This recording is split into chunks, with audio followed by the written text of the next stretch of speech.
In this last lesson of Module 1, we're gonna explore protocol analyzers. By the end of this lesson, you will see how these tools are key to cybersecurity as they provide traffic data that can be observed in real time by IT staff for troubleshooting purposes. This data could also be monitored by an alerting tool to identify active network threats or retained to perform forensic analysis in the case of a network breach. In today's lesson, we will explore protocol analyzers, unpack how IT personnel conduct packet sniffing, and experience the protocol analyzer Wireshark in action. Okay, so let's start by looking a little closer at these hardware and software tools that are used by IT personnel to capture and analyze signals and data traffic. Protocol analyzers are powerful programs that system engineers, network engineers, and cybersecurity personnel make use of by placing a host system's network card into promiscuous mode. This means it allows it to receive all the data it sees in that particular collision domain. A quick recap. Do you recall the 3 modes of network interfaces we discussed previously? Manage mode monitors all traffic received on a wireless channel. This mode is installed by default on the wireless adapter on a computer. Promiscuous mode is used for packet sniffing, capturing packets without having to associate with an access point. And master mode is when the wireless adapter will be able to act as an access point to other connected devices. So with a protocol analyzer, IT personnel can capture and analyze all data sent and received with the network in promiscuous mode. So we've just said that promiscuous mode is used for packet sniffing. What exactly do we mean by that? A packet sniffer is basically the same thing as a protocol analyzer. It enables you to intercept and log traffic that passes over a computer network or part of a network by listening on a particular port on an interface. In fact, you could think of it as the same as wiretapping on a telephone network. The key benefit of using a network sniffer tool like this is that it allows you to see what's normal within your network. Some of the more common packet sniffer tools are Network Miner, Wireshark, and Telerik Fiddle. Later in this lesson, we will conduct a demo using Wireshark, which is a free version that offers a user-friendly interface. With Wireshark, users can intercept traffic from a wide variety of wired, wireless, loopback, or any interface, filter a large amount of traffic, and even sort the network traffic according to users' specifications. So how exactly do packet sniffers work? To fully understand packet sniffing, you need to have a grasp of the Open Systems Interconnection model, the OSI model, which we've covered in great detail in the previous lesson. With a packet sniffer tool, users can see how data travels through a network from the sender to its destination in the form of packet segments. In big companies, packet sniffers are installed on the enterprise network to help understand the entire traffic within the enterprise. With these sniffers, raw data can be captured, stored sequentially, and then loaded into sniffer software, which then displays the raw data in a user-friendly format for the administrator to make sense of. Did you know that the term packet sniffer does not imply that you have been hacked? Clearly, there are immense security benefits having a packet sniffer on your network. Let's have a closer look at some of the main advantages of this tool. As you can see in this diagram, with a protocol analyzer, you will be able to troubleshoot issues within the network, analyze network traffic, conduct data forensics, and then obviously improve security. What exactly do we mean by troubleshoot issues within the network? Well, you can imagine how much data is transmitted in large companies. It is very important that big companies keep a record of raw captured data in case of a failure or a network disturbance. Cybersecurity personnel will be able to conduct a root cause analysis to determine what triggered the network failure and also how to prevent it from occurring again. We said that another benefit of protocol analyzers was that you can use them to analyze network traffic. When you know what's normal traffic in a network, you will very easily detect any form of abnormality. Also, with a packet sniffer, the system administrator will be able to track and study the flow of data within the company's network. That is how they will be able to see which IP addresses are connected within their network. Another obvious advantage of having access to data forensics is clearly that it improves security. Overall, a packet sniffer tool helps big companies to keep track of connected devices on their network, considering the high volume of inbound and outbound traffic. With the sniffer tools, cybersecurity personnel will be able to identify unknown traffic and investigate it more to know its point of origin. So what exactly is Wireshark? As mentioned, Wireshark is an open source protocol analysis tool that is used to capture network packets, filter segments within the packet, and a whole lot more.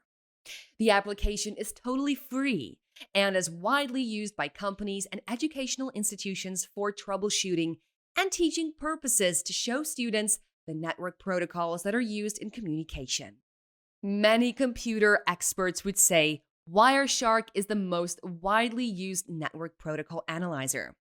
Basically, because it lets you see what's happening on your network at a microscopic level. Before we launch into Wireshark, we need to just remind you of a few important things. Firstly, be careful of the software or application when you've downloaded it over the internet, as it raises the question of the legitimacy of Wireshark. If it is installed on a system, there should be no security threat, unless, of course, someone manages to take control of that server and then use Wireshark to examine the network traffic. Wireshark is one of the most popular packet analyzers to use.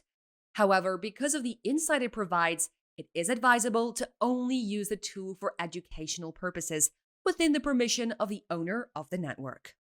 So how exactly does Wireshark work?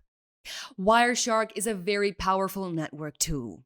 It can capture network traffic on a network and gives the user the option to save that captured packet for offline analysis. The tool is able to capture traffic from Bluetooth, Ethernet, wireless, IEEE.802.11, frame relay, and many more. While analyzing the captured traffic, the user will be able to filter the logs to narrow down their search to troubleshoot specific issues within the network. A good example to filter the log is by using http.request. Now with this, the user will be able to see the GET and POST requests sent with the hypertext transfer protocol. By default, there are a couple of panels for inspecting packet data. Some of the panel details in Wireshark are the following. Number. This is the sequential number order of the packets that were captured in the order they were received. Time. This column shows the user the exact time at which the packet was captured. Source is the address of the system, machine, or even server that sent the packet. Destination is the address of the destination or receiver of the packet. Protocol refers to the type of packet, for example, TCP, DNS, HTTP, HTTPS, or ARP. Length. This column shows the user the length of the packet in bytes. Info. This shows the user the information contained in the packet, and it varies depending on the type of packet captured. And packet shows as much readable information about the packet as possible. It displays the packet exactly as it was captured in hexadecimal. A tip. When you're looking at a packet that is part of a conversation, you can right-click the packet and select Follow to see only the packets that are part of that conversation. Did you know Wireshark can capture any kind of information passing through the network? This includes passwords, usernames, email addresses, personal information, pictures, videos, etc. Anything. As long as you are in position to capture network traffic, Wireshark can sniff information on a network traffic. Okay, everyone, it's demo time. Let's dive right in. We're going to show you how to install Wireshark on a Linux distribution. We'll also show you how to see the difference between private and public addresses. You may recall that this was part of the challenge in Lesson 7. if you enjoyed this demo, you may want to watch 2 other demos we prepared on Wireshark. You'll find them in the bonus content for this lesson. The first one shows you different network protocols such as ARP, ICMP, UDP, and DNS using Wireshark. The other demo focuses on using Wireshark to see how other network protocols such as TCP, HTTP, and HTTPS communicate on a network. Hi everyone, and thank you for joining me on this lab demo. I want to use this medium to congratulate every student taking this course for making it this far for a lab demo. We're going to be talking about the Wireless Protocol Analyzer. Now, basically, a wireless protocol analyzer is a network tool that helps to intercept traffic on a wireless network. So what that means is with a wireless protocol analyzer, you'll be able to capture and analyze any traffic that has been sent between communication channels on a wireless network. So when we look at wireless protocol analyzers, we have a few of them, but the most common ones we often use are Wireshark, NetFlow, and also the Network Miner. For this lab demo, we're going to be working with Wireshark. And you can see we have our virtual box set up, and we have our Ubuntu virtual machine. And we have our CyberOps workstation opened up and running. Now we're going to be using these 2 virtual machines for the purpose of this lab demo, and we will be using the Wireless Protocol Analyzer to capture traffic between these 2 machines. And we will be looking at some of the protocols we actually spoke about in this session. So we will be looking at the ICMP echo requests. We were looking at traffic from the DNS also, and we're looking at TCP and UDP traffic. And lastly, we'll be also looking at the HTTP and HTTPS. All of this is going to be possible because we're going to be using the Wireless Protocol Analyzer. Okay, so let's get right into it. So first, we are going into the installation process of installing Wireshark on our Ubuntu. We don't need to install it because we already have Wireshark installed on our workstation. But some students need to also install Wireshark on a different distribution of Linux. So I'm just going to show students how to install Wireshark on a Linux platform.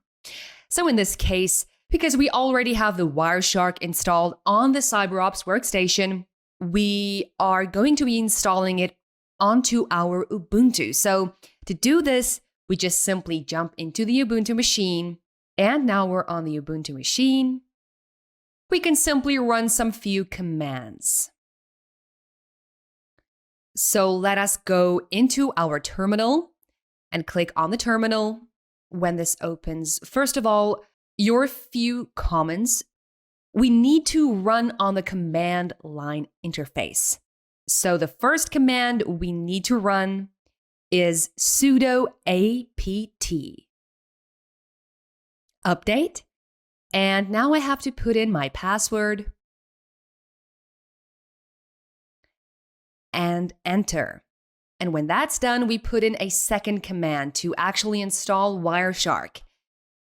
Basically, what this command is doing is just to update our system on the recent updates from Ubuntu. So now we need to put in the command to actually install Wireshark on our Ubuntu machine. So simply typing in a command, sudo apt install Wireshark.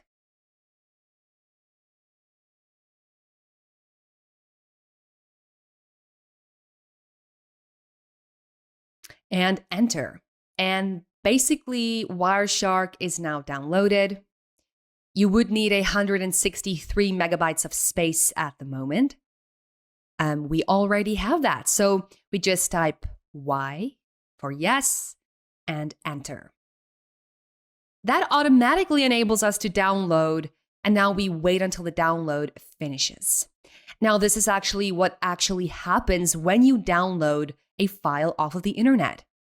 When we install our Wireshark, we will go back through the same process again to see traffic between transmitted over a communication channel. When you are on your browser and you click download, there's a lot of requests being issued from your machine to the web server hosting that file. So what you see here are requests for the components of the software that are being stored on the cloud. Actually just getting those components and installing them on our storage device. So basically we have a prompt asking, should non-super users be able to capture packets? Now, for you to be able to capture traffic on Wireshark, you need to be on an administrative rights on the machine you're using. But Linux is a little bit different. So with Linux, you need to have a super user privilege. So you can actually see I use the sudo command, which gives us the administrative rights to run that command. So basically, we would need to have a super user privilege to be able to capture traffic. So we just click on yes and enter. Okay, we could run some more commands. So it has to run as a super user. So basically, each time we start up the Wireshark, we don't want to have to start with the account of the user who is signed into the machine. Rather, we want Wireshark to start each time as a super user, which means with the privilege that has been given to Wireshark as a super user, Wireshark will be able to capture traffic through the interface on the machine. So we just need to put in 2 more commands and we'll be done with the installation process. So the next command we can put in is sudo usermod space dash a capital G space Wireshark. And now we have a lot of outputs. So basically, this is showing you more commands for user modes. So in this case, we're going to be using who we are. So each time we log into the machine, we want Wireshark to acknowledge that we have administrative rights on a machine. But we want to keep our identity as user while running Wireshark. So basically, we're just going to put in the same command again. We just put in a $sign and brackets. And we type in the word who am I and bracket close and enter. And next we have to reboot our machine. So we just type in the word sudo reboot enter. And that will automatically reboot our Ubuntu virtual machine.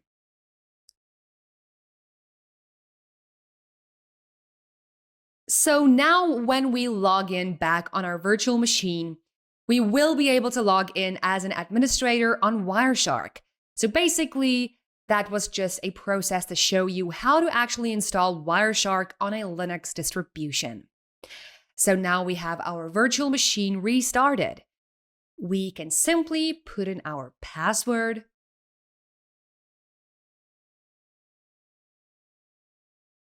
and enter. And now we should have access to Wireshark. So we're just going to let the virtual machine start up normally, and then we can search for our Wireshark.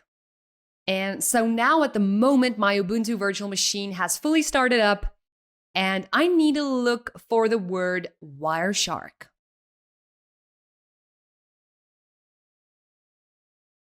So on a search field, I just type in Wireshark, and you can actually see the icon up here, and I simply just click on it.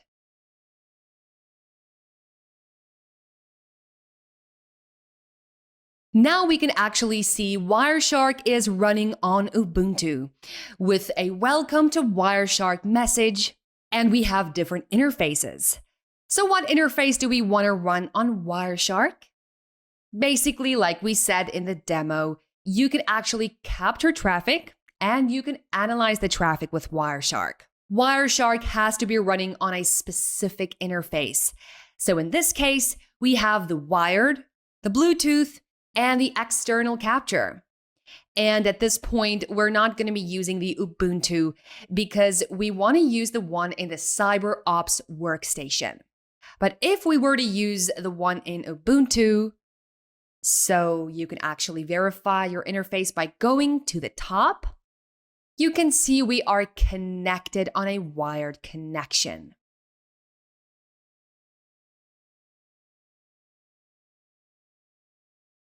Which means we're going to be using a wired interface. So we can capture in traffic on a wired interface. So that's how we select the interface on Ubuntu. We don't really want to capture traffic on the Ubuntu, but this process was just to show students literally how to install the Wireshark on a Linux distribution. So we're just going to close Wireshark for now because we don't want to use it, and we simply just go back again to our notes. In our notes, in the earlier lessons, we talked about private IPs and public IPs. So now at this point, we're in a very good position to actually show the difference between the private IPs and the public IPs. So now we're running on my Ubuntu virtual machine. I simply go into the terminal and I can actually just put in the command ifconfig. There we go. And you can actually see at the moment my IP address is running on my LAN, the local area network, which is 10.0.2.15. So basically what this means is my private IP address. If I actually want to know my public IP, I can simply just go to the browser. And if you forgot what a private IP and a public IP is, the private IP is basically used within the LAN, and the public IP is what we use to connect outside of the LAN to the WAN, the wireless area network, private IP. So simply we just go into browser and type what's my IP, and we can actually see my IP is totally different from what I've had originally. So if I go back to my terminal, and we can actually see it is my public IP. So this is the IP we use when I'm getting out of my LAN network. So basically now we've seen a difference between the public IP and the private IP. Okay, so let's just take a brief break for a minute and let's explore some traffic on Wireshark. Okay, so I'm just going to close the web browser now. So now remember, the public and the public address is being converted by the use of network address translation, NAT. So the network address translation is actually what helps us translate the public address to the private address and vice versa. So at the moment now, we know that works, and we've seen the difference between our public IP and our private IP. So something that's actually quite fun to do is to ping between two machines to generate some traffic. And we can simply just jump into our CyberOps workstation. And now we're on our CyberOps workstation. I know it looks a little bit different, but trust me, it's actually quite the same. So what we need to do, we just go on the search and we type the word Wireshark. And we can actually see where Wireshark is actually installed on the machine. We do not need to go through this process. We can simply actually just do this from our terminal. You know, it's actually a cheesy way of working as a security personnel because you often use this command more frequently. You get used to them and you can run and actually click buttons. You can just type in the commands on the terminal and it does exactly the same thing for you. So in this case, what do we need to do? We need to type in some commands for the Wireshark. So first, we need to put in our privilege with the sudo command, and we type in the word Wireshark, and we type in the word Wireshark-GTK-GTK. Now, what the command does, it looks for an interface that is currently connected on the machine and runs Wireshark on that interface. And when we press the enter key, it asks for our password to authenticate that we actually are an administrator on this machine. So we simply put in our password, which is CyberOps, and enter. And you can actually see there's a prompt saying a file has been disabled due to the fact that we are running Wireshark as a super user. Don't worry, just click on OK. And you can actually see at the moment, we see our interfaces. We have our look back interfaces. We have our Bluetooth monitor. We have our interface, which means our wired or wireless or Bluetooth, and it will be all recorded. So for this purpose, we just need to record the interface on this interface, because this is the interface we're basically running when we use our virtual box. If config. So at the moment, we do not want to terminate this because I have my Wireshark running at the moment. So I'm actually going to open a new terminal. So I just click on it and we have a new terminal popping up. So if I type in the command ifconfig, I can actually see in here, this is my interface on the CyberOps workstation. So this is the interface we need to actually capture traffic on. So I can just close that.